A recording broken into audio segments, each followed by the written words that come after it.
বাংলাদেশের রাজনীতির চরম উদ্বেগ, উৎকণ্ঠা এবং উত্তেজনার মধ্যে আরেক তথ্য দিয়ে রাজনীতিতে একটা চমক সৃষ্টি করলেন বা জাতিকে চমকে দিলেন পিনাকি ভট্টাচার্য।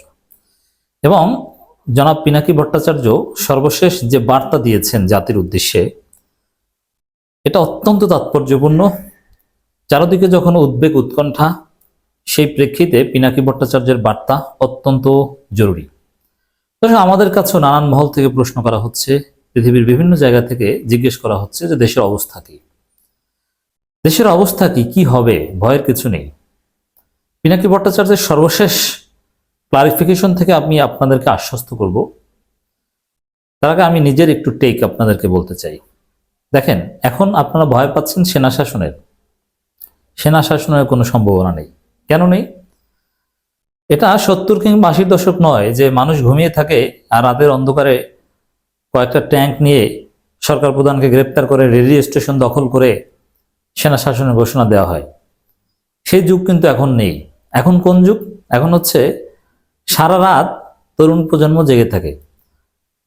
ক্যান্টনমেন্ট থেকে একটা ট্যাঙ্ক যদি ভুলেও বের হয়, লক্ষ লক্ষ তরুণ রাজপথে নেমে মুহূর্তের মধ্যেই সেই ট্যাঙ্কগুলো খেয়ে ফেলবে।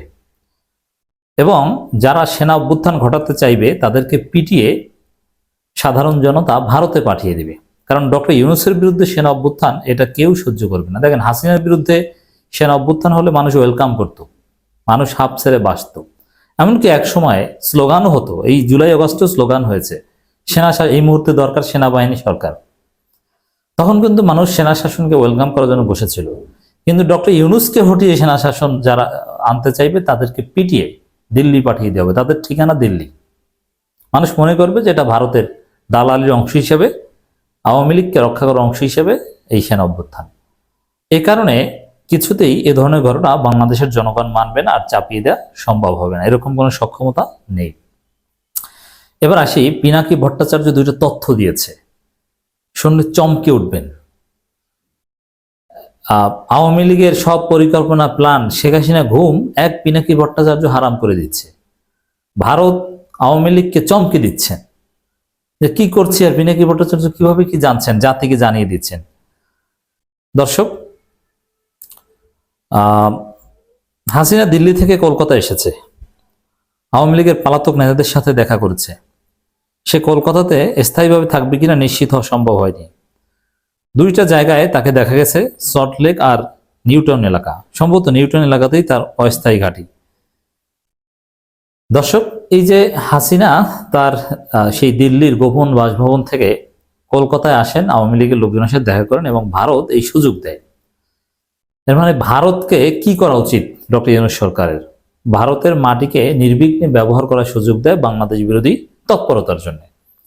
অ্যাজ ইফ বাংলাদেশ যদি তাদের 7 সিস্টার্সকে স্বাধীন করার জন্য বা অশান্ত করার জন্য ইনসার্জেন্টদেরকে জায়গা দেয়, সেটা যেরকম হাসিনা এবং আওয়ামী পান্ডাদের গণহত্যাকারীদেরকে বাংলাদেশকে অশান্ত করার জন্য ভারতের মাটি ব্যবহার করার সুযোগ দিচ্ছে ভারতের সরকার।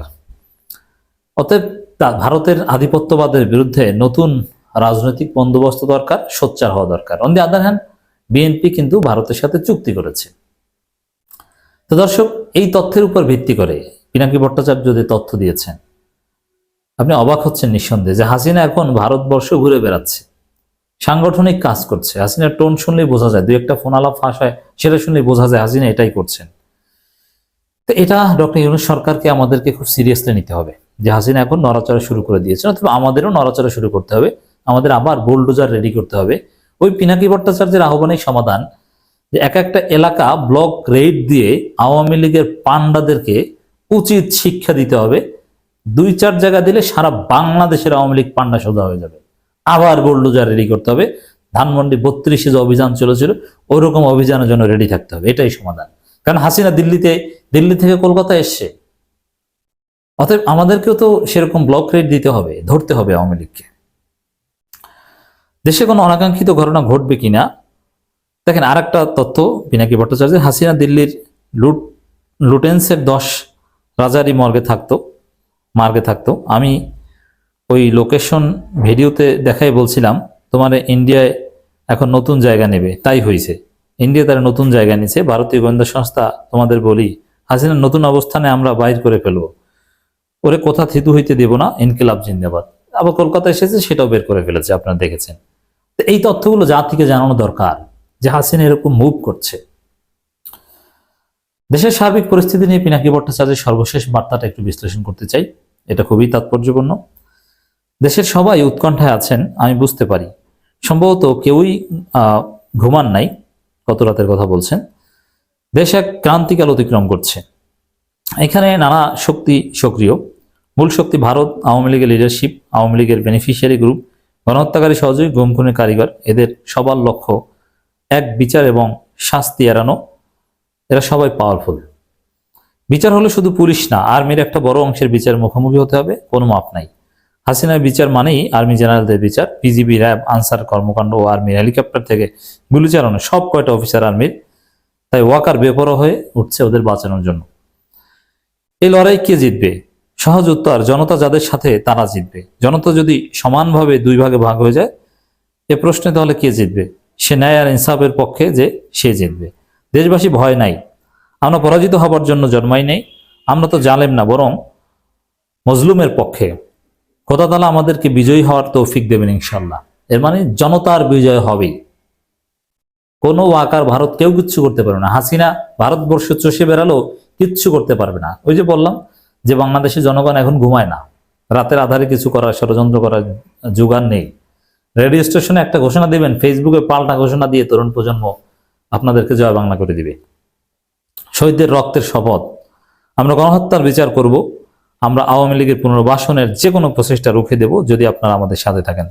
দেশের পরিস্থিতি মুহূর্তে মুহূর্তে পাল্টাচ্ছে, কিন্তু আমরা ইনসাফ আর ন্যায়ের প্রশ্ন অবিচল। সৃষ্টিকর্তার উপরে অটল বিশ্বাস রাখুন, তিনি মজলুমদের হারতে দেন না, ইনকিলাব জিন্দাবাদ। দর্শক, পিনাকি ভট্টাচার্যের এই শব্দ চয়ন থেকে বোঝা যায় যে পরিস্থিতি যে একেবারে সহজ তাও নয়, কিন্তু বিজয় জনগণের হবেই। এটাই হচ্ছে পিনাকি ভট্টাচার্যের সর্বশেষ জরুরি বার্তার তাৎপর্য। এবং এখানে একটা আহ্বান আছে যে জনগণকে পিনাকিদের সাথে থাকতে হবে, জনগণকে আওয়ামী পান্ডাদের বিরুদ্ধে থাকতে হবে, জনগণকে সোচ্চার এবং সজাগ থাকতে হবে, যে কোনো সময় যে কোনো আহ্বানে সাড়া দেওয়ার জন্য প্রস্তুত থাকতে হবে।